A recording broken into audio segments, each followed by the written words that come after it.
Shalom, moi je vais partager dans le livre des Jean 16, Jean 3, 16 à 18. Car Dieu a tant aimé le monde qu'il a donné son Fils unique, afin quiconque croit en lui ne périsse pas, mais qu'il ait la vie éternelle. Dieu, en effet, n'a pas envoyé son Fils dans le monde pour qu'il juge le monde, mais pour que le monde soit sauvé par lui. Celui qui croit en lui n'est point jugé, mais celui qui ne croit pas est déjà jugé parce qu'il n'a cru au nom du Fils unique de Dieu. Dieu a envoyé son Fils unique pour nous sauver et non pour nous juger dans ce monde. Peu importe ce qu'on a fait dans le passé, dans le monde et tout, Dieu n'est pas là pour nous juger. Il a envoyé son Fils pour nous sauver. Tous ceux qui croient en lui, ils ne seront pas jugés, ils ne seront pas jugés. Mais celui qui ne croit pas à Dieu va être jugé parce qu'il y a Jésus, à son Fils unique, il faut croire.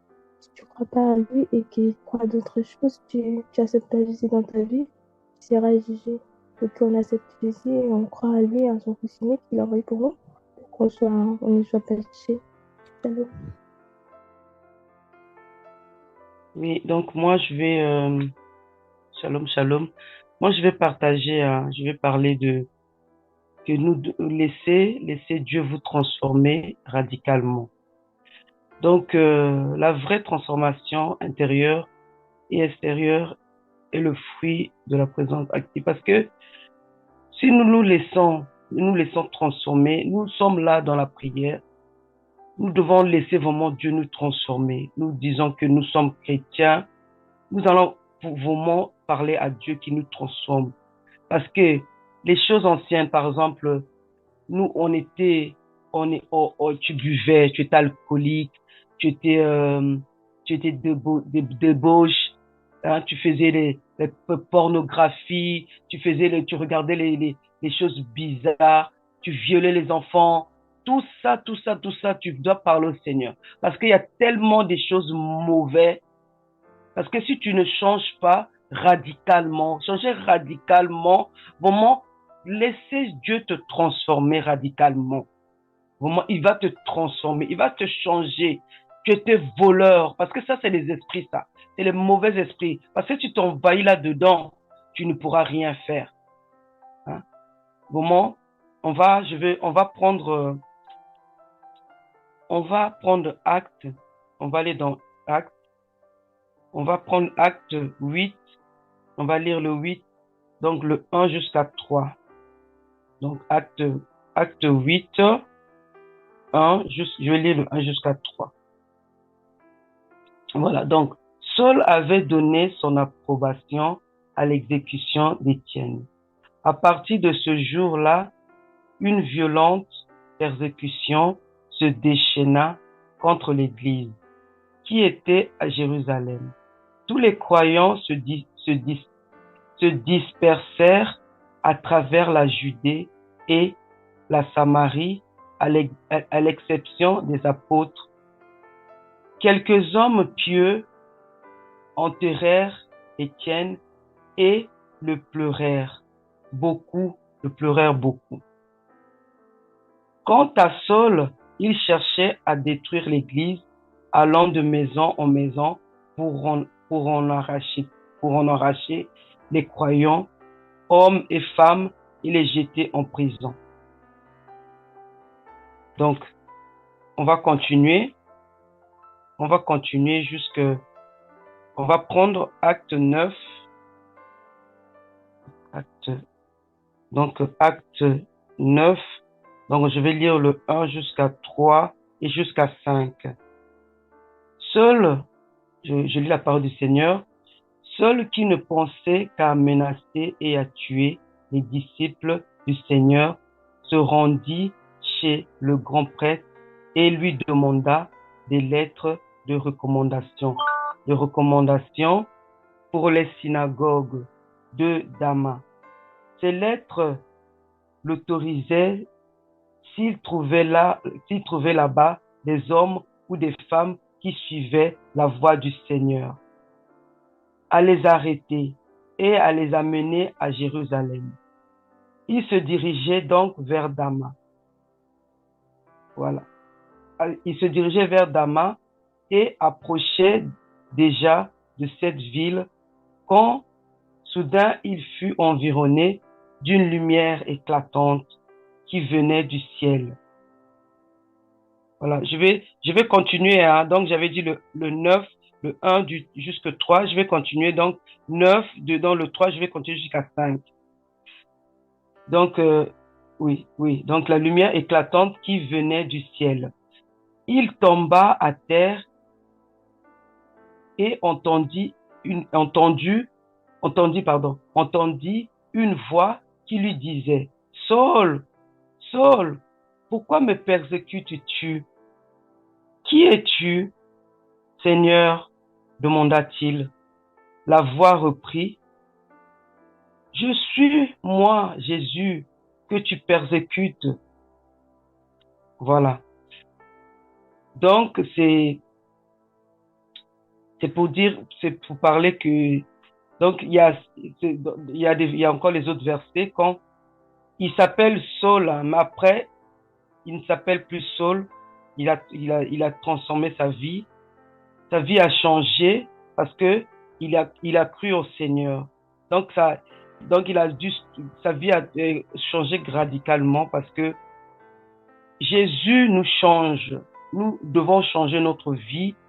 Nous devons rentrer dans le Seigneur. Nous devons prier sans cesse pour changer notre vie. Parce que il y a des croyants qui disent que oui, leur vie a changé, mais non. Si tu as changé ta vie, tu ne vas plus en boîte de nuit, tu ne vas plus, tu ne trompes plus ta femme, hein, ni même les femmes ne trompent leurs hommes parce que tu es là, tu aimes ton mari, hein, tu es là pour tes enfants, tu conduis une vie saine, vraiment, dans le Seigneur. On va prendre on va prendre encore notre verset, donc Genèse 1, 3 jusque 5. Je lis jusque 5. Et Dieu dit alors que la lumière soit, et la lumière fut. Voilà. Donc, si Dieu a fait la lumière, si Dieu a fait les choses, les bonnes choses, donc ça veut dire que Dieu peut nous changer. Il peut changer notre vie, hein? Il peut changer radicalement notre vie. Nous pouvons compter à notre Seigneur Jésus. Nous pouvons compter. On ne peut que compter sur notre Seigneur parce que il te donne vraiment l'amour. Il t'a donné l'amour. Il t'a fait vivre le souffle de vie. Il t'a donné. Il n'a pas donné ça pour rien. Il t'a donné ça parce qu'il t'aime vraiment. Que vraiment, aussi on peut laisser conduire vraiment par notre Seigneur, qui change notre vie radicalement. On parle à notre Seigneur. Moi, j'ai envie d'être là parce que cette année nouvelle, on a fait des choses en 2020. On ne peut pas continuer toujours en 2023 les mêmes choses. Non. Changeons notre vie. Rentrons vraiment dans le Seigneur. Pratiquons vraiment sincèrement la Bible. Hein? Il y a les pasteurs qui débauchent. Tout ça, c'est toute vanité. Le Dieu, hein? Le Dieu, Dieu il fait quelque chose, hein? Quand Dieu fait quelque chose, il fait ça avec amour. Il ne fait pas ça, il fait pas ça pour te tromper ou quoi. Hein? Si tu as donné la vie, parce qu'il y en a qui sont morts, il y a beaucoup même qui sont morts, mais toi, tu vis. Change ta vie radicalement. Tu étais alcoolique, tu étais drogué. Parle au Seigneur, rentre vraiment dans la prière, parle vraiment au Seigneur qui peut vraiment changer ta vie. Il peut vraiment te rendre meilleur. Il peut vraiment te façonner. Notre Seigneur nous façonne. Hein. Notre Seigneur ne nous laisse pas déprimer. Hein. Hein. C'est un Dieu fidèle. Hein. C'est un Dieu vraiment amour. Il est vraiment merveilleux, notre Dieu. Hein. Il y a beaucoup de gens qui sont changés. Ils ont changé. Hein. Il y a beaucoup de gens qui sont changés dans la Bible. Hein. Il y a beaucoup. Hein. Il y a tu étais, tu étais, euh,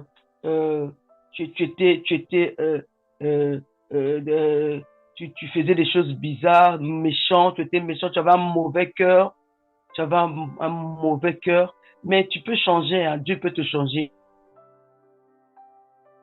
tu vas revenir rayonnant, tu vas devenir rayonnant. La personne, on va même plus te trouver, on va plus te connaître, on saura même plus que tu faisais des choses méchantes avant. Parce qu'il y a tellement de choses mauvaises sur cette terre. Si nous disons, nous continuons à faire des choses mauvaises, nous serons pas avec notre Seigneur Jésus.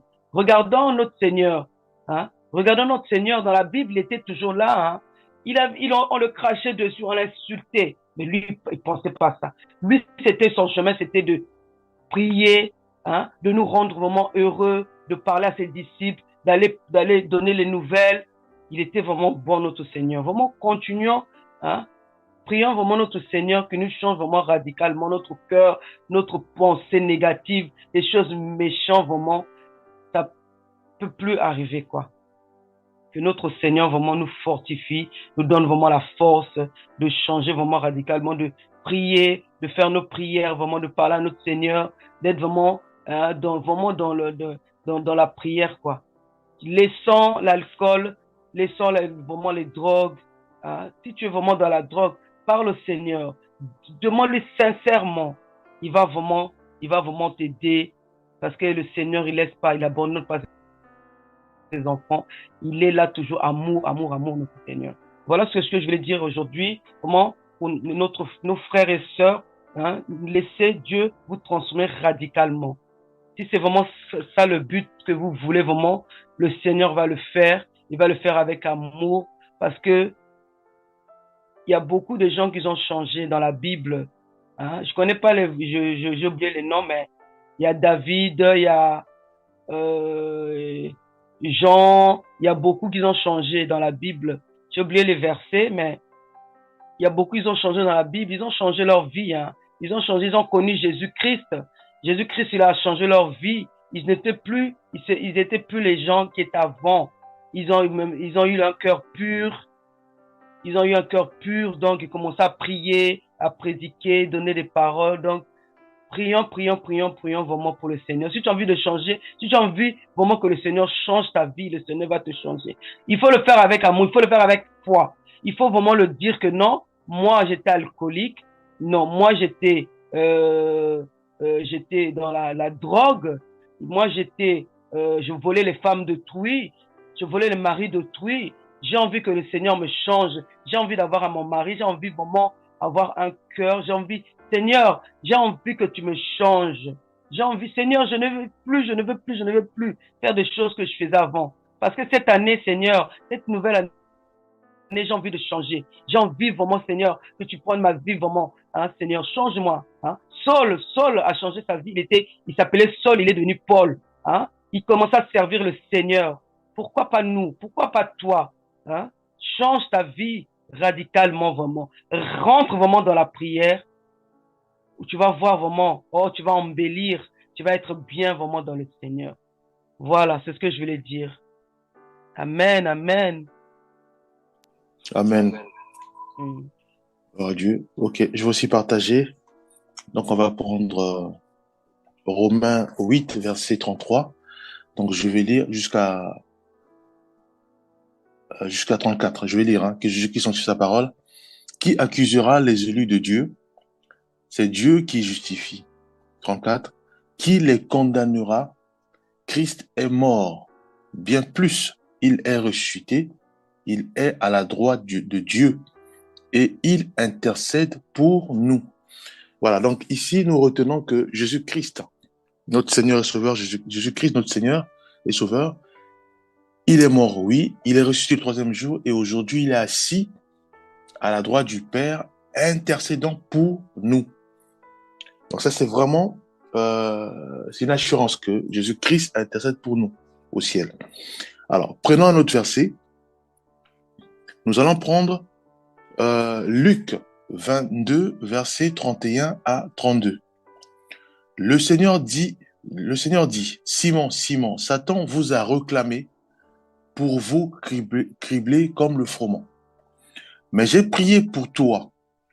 Donc, je vais juste mettre une pause. Donc ici, on voit bien que encore Jésus-Christ, là, il est sur terre, et il priait pour Pierre parce qu'il a vu effectivement le diable le réclamer pour lui cribler comme le froment. Voyons-nous. Donc, on voit le cœur de notre Seigneur Jésus-Christ. Lui, sur terre, il priait pour ses brebis. Et au ciel, il continue à prier pour nous. Nous qui sommes ses brebis. Nous qui avons fait le choix de lui suivre. Voilà. Donc, aujourd'hui, on ne peut plus dire que je suis seul chrétien ou chrétienne dans ma maison. Si je suis malade, mais qui priera pour moi? Puisque je suis toute seule à la maison. Je suis seul chrétien.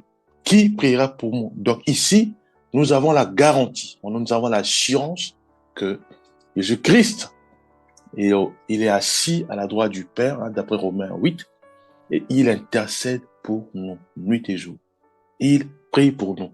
Donc, si je suis malade, je dois être fier parce que je sais que je ne suis pas seul. Christ est là. Il voit ma maladie et il prie pour moi. Voilà-nous.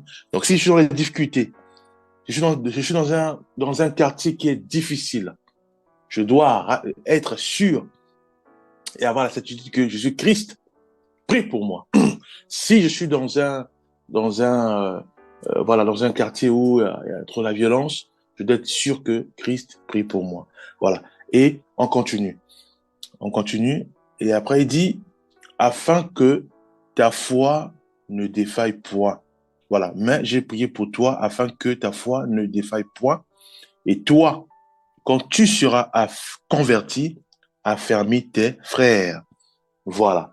Ça veut dire que si moi aujourd'hui, Christ prie pour moi, fait de telle sorte que aujourd'hui, maintenant, je manifeste une foi ferme à notre Seigneur, puisque je sais que quand je marche, il est là. Quand je suis dans un quartier difficile, il est là. Il prie pour moi. Il me protège. Il veille sur ma vie. Quand, bien même que je suis malade, je sais qu'il prie pour moi. Je serai toujours guéri. Donc, au moins, il n'y a plus la tristesse. Il n'y a plus la peur. Il n'y a plus, voilà. Je sais que Jésus-Christ, il prie pour moi. Il voit ma maladie. Voilà nous. Mais là, maintenant, il me dit ceci. Je prie pour toi.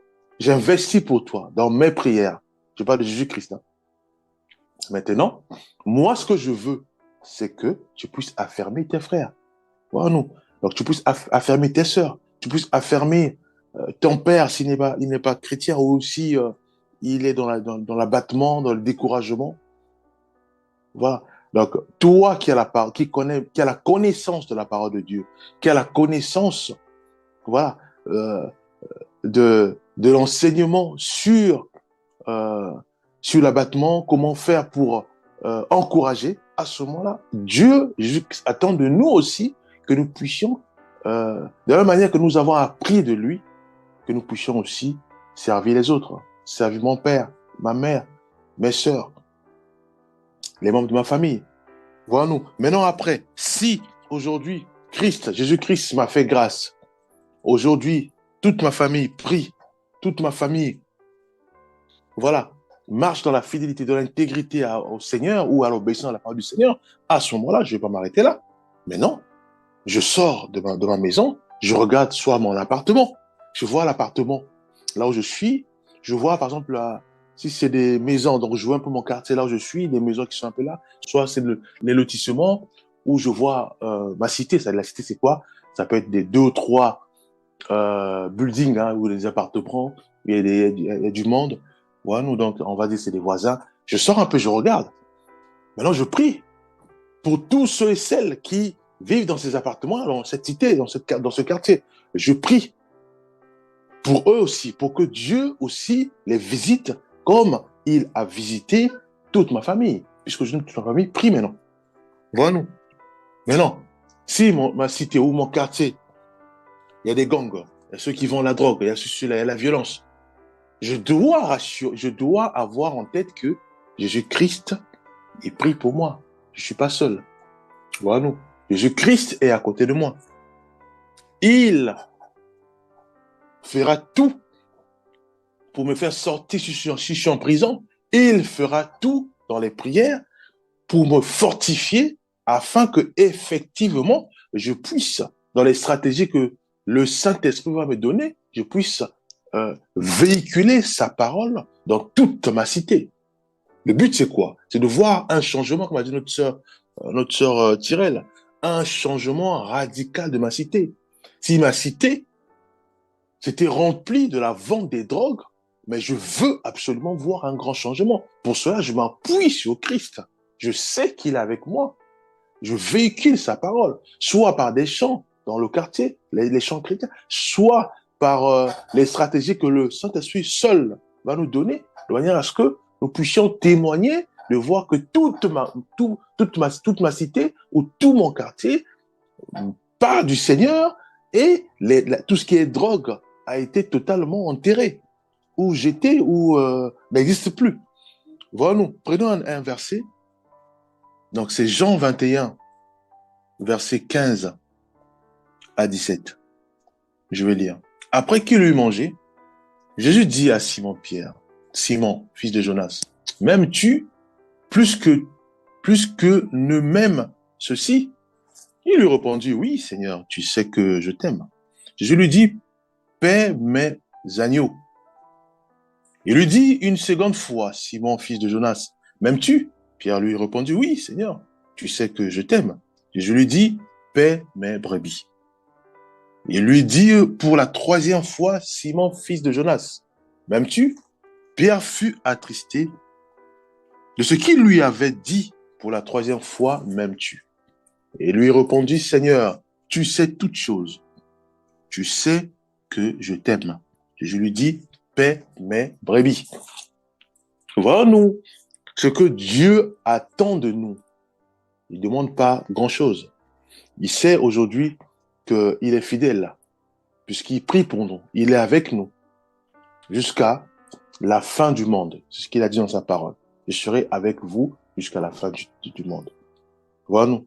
Lui, il attend de nous que nous puissions simplement véhiculer sa parole tout autour de nous, de manière à avoir un changement radical, comme a dit notre sœur Tyrell, de mon père, de ma mère, de mes frères et de mes sœurs. Voilà, ça veut dire quoi? Ça veut dire que le mal qui inondait ma maison se transforme radicalement en bien. Donc, si la maison ne priait pas, avec la prière que je vais envoyer vers le Seigneur, avec les jeûnes et prières, le but, c'est de voir que toute ma maison prie. Toute ma maison oriente leur confiance maintenant, pas à l'argent, pas aux biens matériels, pas aux immobiliers, non. Toute ma famille oriente leur confiance vers le Seigneur. Là, je sais que, alors, Jésus-Christ a pris le relais, le Saint-Esprit a pris le relais, je sors de ma maison et je vois tout mon quartier. Et le défi, c'est ça. Changer radicalement tout mon quartier de manière à crier Christ, à avoir leur confiance au Seigneur et à éradiquer le mal, la drogue et autres dans le quartier. Pour cela, c'est maintenant un autre palier. C'est la prière et les jeûnes. Tout en sachant que on va s'appuyer maintenant sur les stratégies du Saint-Esprit. Que je sois en prison ou pas, je sais que Christ est assis à la droite du Père, intercédant pour moi parce que c'est ce qu'il veut que tous les élus, tous les chrétiens puissent faire. Véhiculer sa parole et que sa parole puisse gagner les cœurs de tous ceux et celles qui ne le connaissent pas. Voilà, nous, mes bien-aimés. Alors, Jésus-Christ nous pose la question. Est-ce que nous l'aimons? Est-ce que nous l'aimons? Si on prend simplement le verset de Pierre, remplaçons Pierre par nos noms. Puisque aujourd'hui, nous connaissons la parole de Dieu. Aujourd'hui, nous sommes instruits. Aujourd'hui, nous sommes enseignés. Aujourd'hui, maintenant, on ne peut plus chavirer sur, par exemple, le terrain sous la foi. Ou on ne peut plus voler, puisque la parole condamne cela. Alors, est-ce que moi, maintenant, je véhicule cette parole de ne pas voler ou de véhiculer voilà, cet enseignement à mon prochain? Voilà, non. Jésus-Christ me pose la question. Est-ce que je l'aime? Il dit Simon, fils de Jonas. Remplaçons tout ça par notre nom. Il dit, m'aimes-tu plus que ne m'aime ceci? Il répondit, oui, Seigneur. Je dis, quoi? Père mes agneaux. Les agneaux, c'est quoi? C'est juste ceux qui ne connaissent pas le Seigneur. C'est à nous, mes bien-aimés, frères et sœurs, d'encourager quelqu'un. Si je sais que mon voisin est dépressif. Je prie, Seigneur, donne-moi les mots qu'il faut pour changer radicalement mon voisin, de manière à ce qu'il puisse plus être sombrer dans, tout le temps, soit dans l'alcool, ou je dois prier, mes bien-aimés. Et à ce moment-là, si le voisin change radicalement, maintenant, manifeste une ferme confiance au Seigneur, à ce moment-là, mes bien-aimés, nous avons gagné notre voisin. Je loue le Seigneur pour cela.